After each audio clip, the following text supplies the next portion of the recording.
Imitiyass, thank you for joining us at BRICS Africa Channel. Please tell us, I see you on the video, underwater, doing research. Tell us more.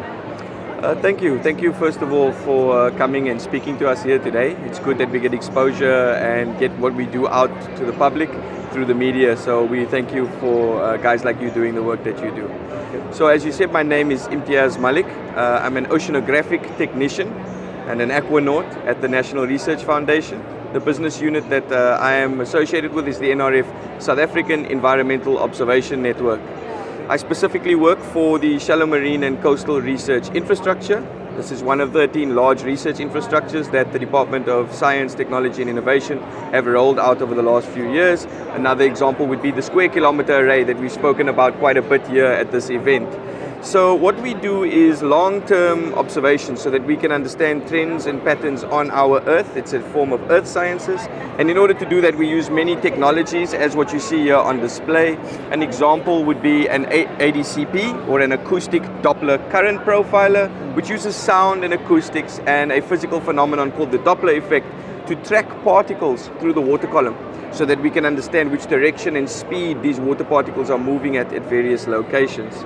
One of the other devices we have here is called a pulse amplitude modulator. It is an underwater diving fluorometer. So we put on our gear, compressed air, we dive into the ocean with these devices and we measure physical phenomenon like fluorescence.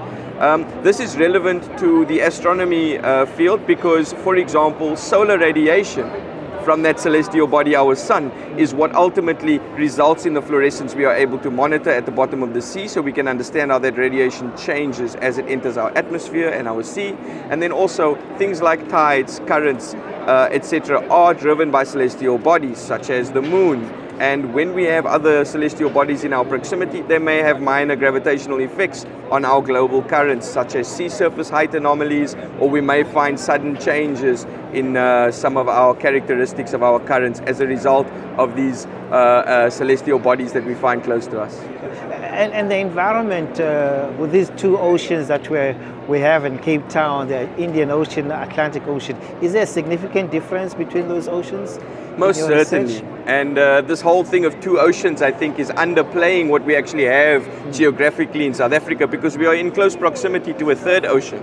In fact, there's nothing between us and this ocean.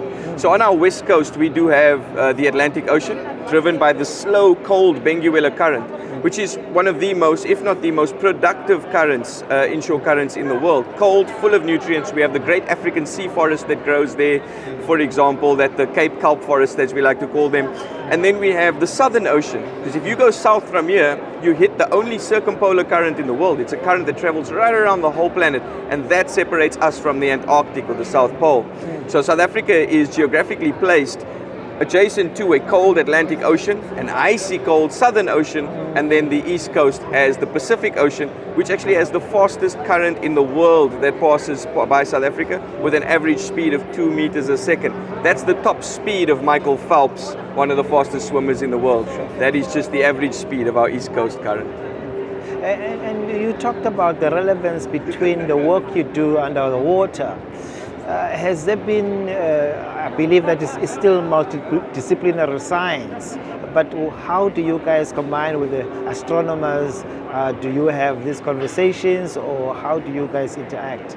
Definitely. So we've done some work recently with NASA from the United States. I've done some work on a project called Bioscapes, where South Africa, in particular areas like Algoa Bay, Walker Bay and the West Coast, were identified by them as key areas of investigation for the work that they're doing. So they came down here, they flew their own aircraft, high-flying aircraft. We had our aircraft, National Research Foundation's aircraft for remote sensing, and then we also deployed two of our vessels, one large coastal craft and one smaller vessel.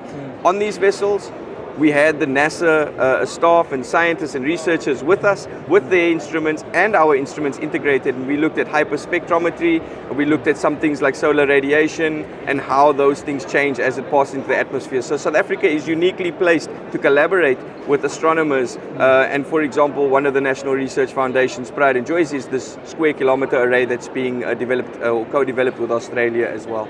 So definitely overlap. We do engage Earth sciences, and the astronomy field are obviously interlinked, as the Earth itself exists within this solar system. Within the context of global climate change, when you go down there, what is concerning you when you, I'm sure it must be beautiful with all the different colors, however, I'm sure there must be a few things that have changed over the years.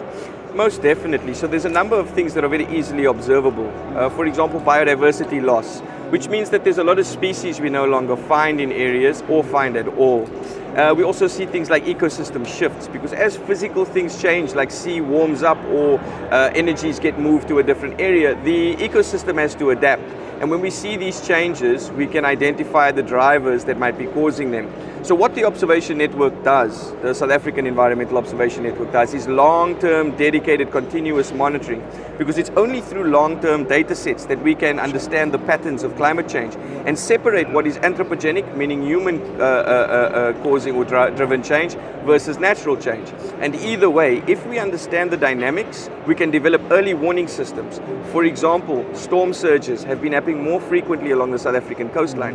And as we gather this information, we are able to model and predict better and be able to warn people of impending storm surges, as well as understand what extent it may cause vulnerability to the coastline, potentially evacuate areas, or no longer develop in areas that will become high risk for those kinds of events.